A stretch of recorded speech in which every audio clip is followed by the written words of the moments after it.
thank you so much for being here today. We're so grateful that we get to interview you. I would love if you could introduce yourself. Oh, it's my pleasure to be here, Courtney. I'm a native Floridian. I think there might be two of us left in the whole state. But I have lived abroad for about half my life, mostly in Europe and the UK, but also in North Africa. And I've had serial careers. I was a professional dancer for many years. I worked at Walt Disney World for 17 years and was on tour with the Department of Defense. I was the lead singer in an Irish band. I am the founder and director of a children's theater company housed in an historic theater for many years. I was CEO of Florida's oldest history organization and caretaker of its headquarters, a Victorian cottage, which inspired me to write as well. But I have an advanced degree in cultural history, and I spent a lot of my working life staffing museums and historic sites until finally, at last, I am what I wanted to be all along, which is a full-time author. Love that. I would love if you could tell us what your book's about. Well, I'm writing in several genres, but the two novel series I currently have in publication are both romance. And the one that launched in May, pardon me, is book one of the Bound trilogy, which is published by a Florida publisher, as a matter of fact, Harbor Lane. That book is titled Bound Across Time, and it's magical romance or ghost romance. It's a tale of a ghost-denying historian who falls in love with a ghost. And I have a series coming up with my UK publisher that I'm really looking forward to seeing the light. That's a Victorian working class romance series called The Corset Girl. And the first book in that series releases in January of 2025. Amazing. What inspired you to write your books? Well, if we start that, different inspirations lead to different books. That's true of everyone, I presume, for all writers. But with regard to Bound Across Time, art definitely mimicked life. I am a historian. I was volunteering in a beautiful, very ancient and purportedly haunted castle adjacent to a small town in Wales. Writers ask themselves the same question, I believe. What if? And so as I was volunteering in this castle, I found myself asking, what if I met an actual ghost here?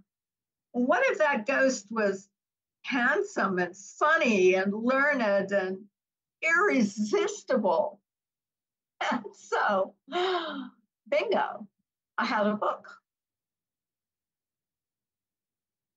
Love that. When writing your book, who were you thinking of when it comes to who your book is for?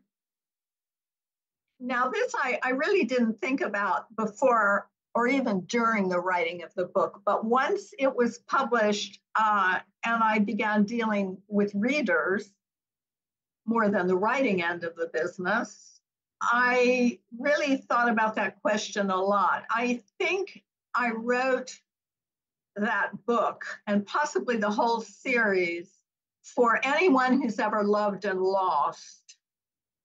Until you've lost the love that was the most important to you in your life, I'm not sure you can ever completely understand both the fragility of love and the strength of the human spirit.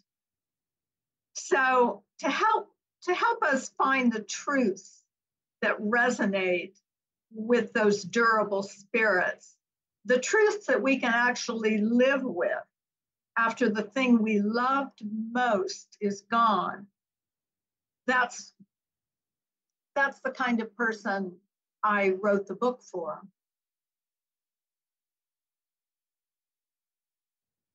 Love that. How long have you been writing and what made you really sit down and start? Well, like all writers, my history with writing has been stop and start, stop and start, stop and start. I customarily, because of the nature of my work, I had three or four professions going often simultaneously, and it wasn't until I reached a point in my life where I put all of those aside, either because they just came to their natural end or because I just needed to tackle what I've always believed was the essential career for me. Only then was I able to write full time. And I know there are people who can hold down, full-time day jobs and produce novel after novel. I don't know who those people are. They're Marvel superheroes, I guess. I'm not one of them. I can't do that. I need to write and do nothing else but write in order to produce work that is finished and that I'm proud of. So that's how I got started, and that's how I'm going on. Love it. What is your schedule like when you are writing a book? This is going to be a short answer. I live by one rule: short nights, long days. Amazing. What do you need in your writing space to help you stay focused? Okay, well, I do two things, Courtney. I read and I reread authors whom I believe have a handle on the type of writing that I want to do. Um, they don't all have to be romance authors. There are writers that I admire in multiple genres, and they all have something to teach me about craft or confidence, but ultimately about mastery. And the other thing I do is research. I am a career historian. So, whatever genre I'm writing in, the historical element is predictably essential. And when I'm researching something for a book, say smuggling on the Cornish coast in the early 1800s, everything I learn, the events and people and places I study, they all produce little sparks in my writer brain. It's what I do is a very different use of history than the one I made when I was working in museums and historic sites. But it involves the same sort of immersion in the past. And only the goal is different. Instead of putting history into an exhibit, for example, or the catalog that accompanies the exhibit, I'm putting history into characters, into their speech, their behavior, their clothing, their fictional but plausible lives. So those two things keep me going. Rereading authors I know I can learn from and research. Love that. What is your favorite writing snack and drink? Oh, to take the latter first, I drink a lot of teas. I don't do caffeine, so they're mostly herbal teas. And I have a favorite. It's orange chocolate truffle, which is a tea I get from an Etsy shop. And my favorite snack, which I give myself as a reward, I bribe myself if I've completed a passage or a chapter that I think, okay, this is good. I make frozen blueberries topped with vegan yogurt and a drizzle of agave nectar. Love it. Super unique. Have not had that one yet. It's good. What type of books do you personally enjoy reading? Historical romance, of course. I mean, that's an easy one. But and many people don't know this about me, I am a long time and devoted reader of classic British mystery and crime. especially the authors from the 1930s through the 1950s. When I feel like exercising my brain, I go for cultural historians like Umberto Eco, Simon Schama, Michel Foucault, or Walter Benjamin. Wasn't with us long enough, but wrote some extremely thought-provoking things. Love that. Are there any books or authors that inspired you to become a writer? Oh yeah. I think the first writer whom I read and then said, "Oh my God, I want to do what this person does. If I can be half as good as this writer, that's what I want to do." And that writer was Ray Bradbury. And by the time I was starting high school, I had read everything that Bradbury wrote. And I have enormous respect for Bradbury. In the other fantasy writer that I liked a lot was J.R.R. Tolkien. But in my beloved mystery genre, Dorothy Sayers, Josephine Tey, Edith Partager, who wrote the Cad File mysteries. And in historical fiction, Anne Perry, who just passed away not too long ago, meticulously well-researched, fascinating novels.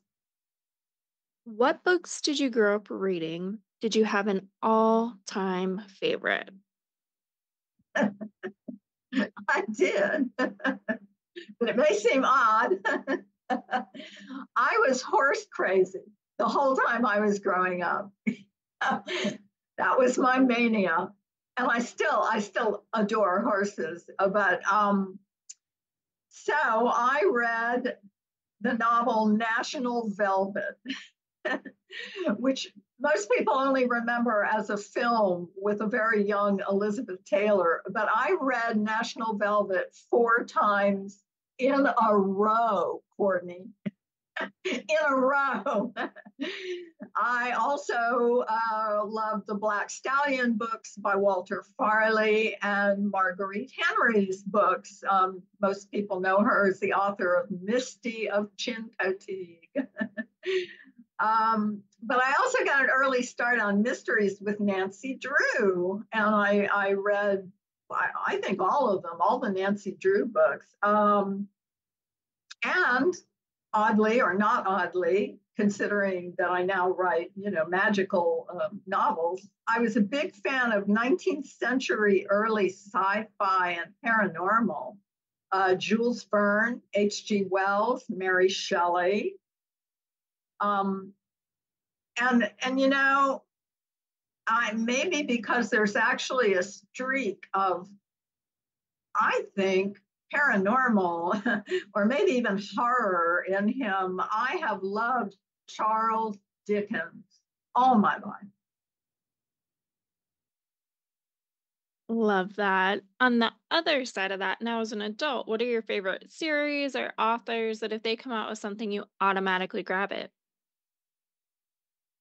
Well, unfortunately, the book that I would grab and did grab when they were out was in an allied genre to the one in which I'm writing, a romantic suspense, and that would be Joanna Bourne, her Spymaster series. I've read all of those books more than once, and it's a shame she's no longer writing, but they are just, I think, the gold standard of romantic suspense. Eloisa James, I have read everything she's published to date, I think. Julianne Long, I love her sense of humor and her just kind of bouncing off the wall approach to romance. In magical fiction, as opposed to romance, I really like Louisa Morgan and Bianca Marais. Now, they're very different they have very different styles, but they're both wonderful in their craft and incisive in their feminist perspectives. So I resonate very strongly with both of them. They're also both very nice people, lovely people. Deb Harkness, of course, she's turning into an elder stateswoman, I think, of the genre. Diana Gabaldon. Oh, but who doesn't love sweeping sagas of love and time travel and magic? I had quite a romance of my own with Ransom Riggs. I don't know if you or your readers have read the Miss Peregrine's School for Peculiar Children series. I've read that series twice. Mistakenly sometimes considered children's books, but I don't think they're children's books. They certainly are brilliant. And I go back to the classics now and then because we must never forget our roots. And for me, that would be Jane Austen and her longer-lived contemporary Maria Edgeworth. To write romance without a solid grounding in Jane Austen, to me, my opinion here, is like trying to enroll in college before you've gone to high school. So yeah, I go back to Austen now and again. The writer, not the town. Amazing. What would you tell someone just starting out with reading again? Oh, well, this is really going to sound off the wall, but I think they should read classic fairy tale. Now, all right, I'm a cultural historian, okay? That colors what I'm saying here. But I believe everything in classic fairy tales is in everything that's been written since them. So whatever your ethnic roots are, you should begin with those fairy and folk tales before you go anywhere else. English, German, African, French, Asian, it doesn't matter, but begin there. On the other side of that, what would you tell someone just starting to write their own book? Simple but hard advice. Craft. First, second, and last. Here's a tip that worked really well for me, even though I just stumbled into it kind of by accident. There are excellent books and tutorials online for writer's craft. Take them all. Sign up for them. Take them all. Or all the ones you can afford. Take notes on them all, and then apply one thing from each course you've taken. Just one thing. The one that appears that you're most attracted to or that appears to you most important, and apply that to something that you've written, whether it's a paragraph or a short story or a novel. Apply that one thing and then revise and revise and revise until you've got that one thing down. And then move on to more tutorials and more single things and repeat that process. Does it take a long time? Oh, heck yeah. You know the Edison quote on genius.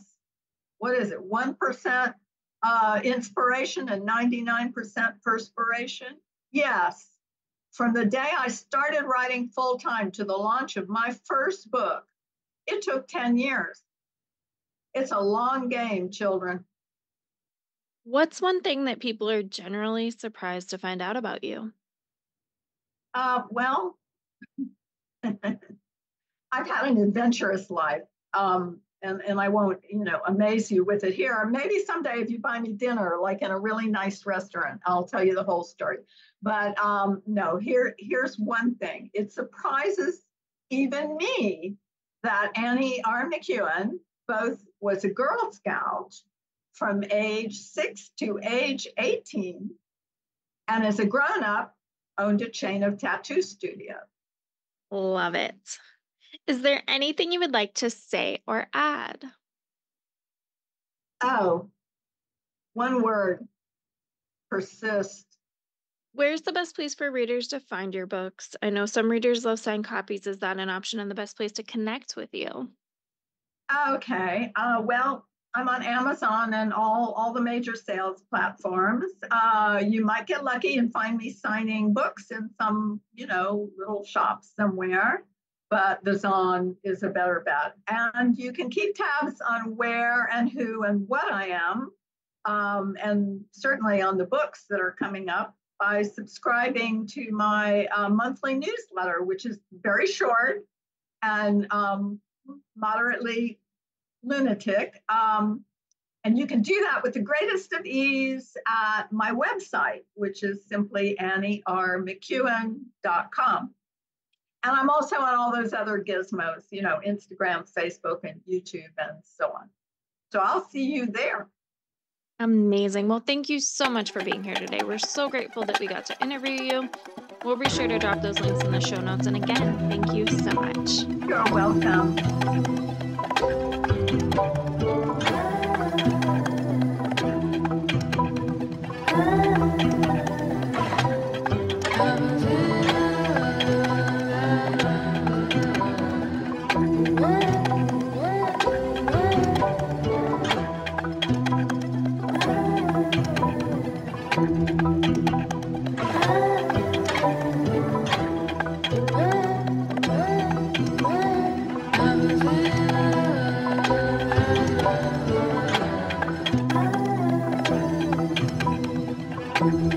Hi.